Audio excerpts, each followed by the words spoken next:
Reviewing AR glasses is a lot like trying to make a commercial for a perfume. I can show you the bottle and I can tell you how great it smells, but until you actually wear it, you really don't know. Today I'm taking off the marketing goggles to give you the honest reality of the Rayneo Air 4 Pro. No fancy graphics, no sponsored hype, just my own experience after 2 months of use.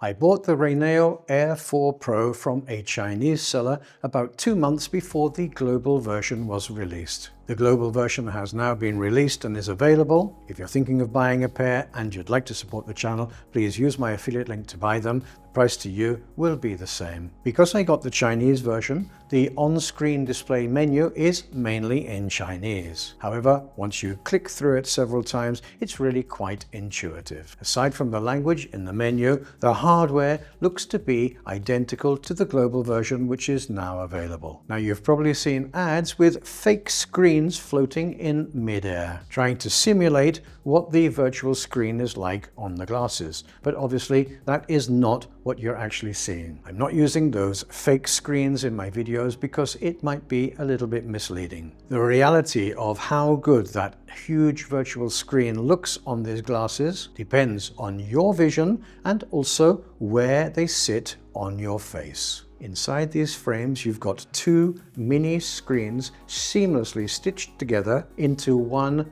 massive virtual display. It supports HDR and the quality is stunning. You also have native 3D capabilities and a 2D to 3D upscaling feature. Now, think of the Rayneo Air 4 Pro like a car which can go at 200 miles per hour. Even though it can go at 200 miles per hour, I'm probably not going to drive it at that speed. Just because the Rayneo Air 4 Pro can do 3D upscaling and multi-screen anchoring doesn't mean that I must use those features. For me, the speed that I care about is the sheer quality of that one mirrored massive screen. One of the biggest surprises for me was the audio quality. Up until now, I've always used earbuds to listen to audio from source devices, but the speakers in the temples of the Rayneo Air 4 Pro are excellent. They're co-tuned by Bang & Olufsen, and the sound quality is rich, yet there's remarkably little sound leakage. Design-wise, they're not too big. They don't look like a bulky headset,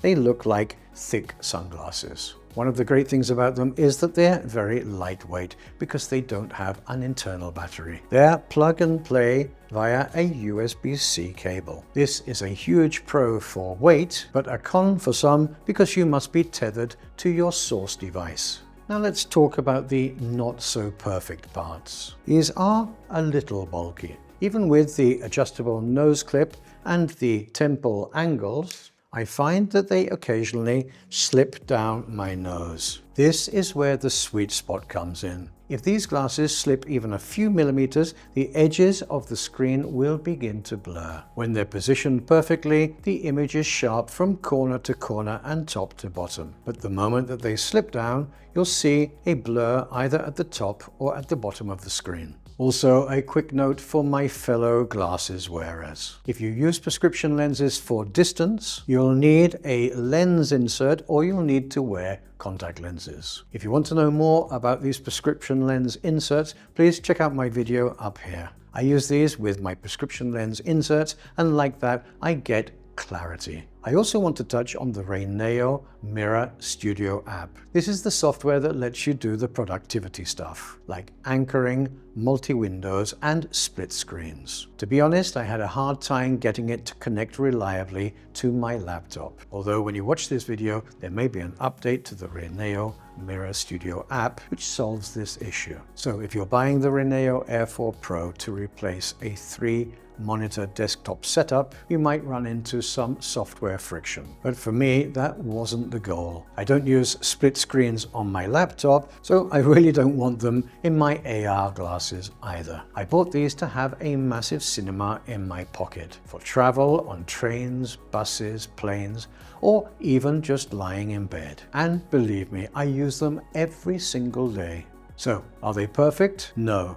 The fit can be a bit finicky, and the app is a bit of a hurdle at the moment. But the pros certainly outweigh the cons. The visual immersion and the audio quality are just on another level. I'm very happy with my purchase because the Rayneo Air 4 Pro does exactly what I bought them for. It gives me an enormous, high-quality screen everywhere I go. If you have any questions or comments about the things mentioned in this video today, please drop them in the comment section down below. If you found this video useful and interesting, please like and share it, and subscribe to my channel for more photography and tech-related content. You'll find affiliate links to gear used in the making of this video in the description section down below. If you purchase something through one of my affiliate links, the price to you will be the same, and I will receive a small commission, which will help me to continue creating content for you here on my channel. So until the next time, this is Andy at Photech Video signing off. Take care and be safe, and see you in these next videos.